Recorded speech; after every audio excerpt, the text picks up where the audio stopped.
ایک جریدہ ہے جسے ہم اسٹروک کہتے ہیں، اس میں تقریباً 6000 لوگوں پر ریسرچ کی گئی اور یہ دیکھا گیا وہ لوگ جو کہ روزانہ فلاس کرتے ہیں، مطلب یہ کہ اپنے دانتوں کو اچھی طرح صاف کرتے ہیں، ان میں اسٹروک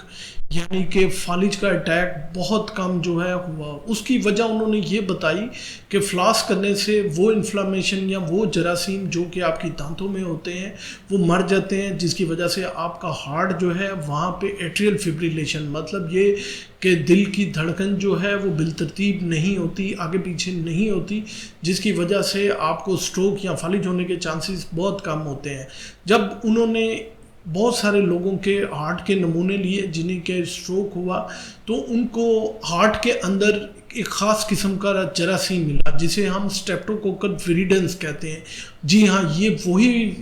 جراثیم یا بیکٹیریا ہے جو کہ آپ کے دانتوں کے اندر پایا جاتا ہے جب آپ کے مسوڑے جو ہیں خراب ہوتے ہیں۔ تو یہ جا کے جو انفلامیشن ہمارے دانتوں میں کرتے ہیں، یہی جا کے ہمارے دل کے اوپر والے حصے میں جو ہے انفلامیشن کرتے ہیں، جس کی وجہ سے آپ کی دل کی دھڑکن جو ہے اس کو نقصان پہنچتا ہے، وہ اے فب یعنی کہ بالترتیب ہوتی ہے، جس کی وجہ سے آپ کو فالج ہونے کے چانسز جو ہیں وہ بہت زیادہ ہوتے ہیں۔ تو اس کو ٹھیک کرنے کا طریقہ بس یہی ہے کہ آپ جو ہے روزانہ فلاس کریں اور صبح شام جو ہے وہ برش کریں، تو آپ فالج کے خطرے سے بہت زیادہ بچ سکتے ہیں۔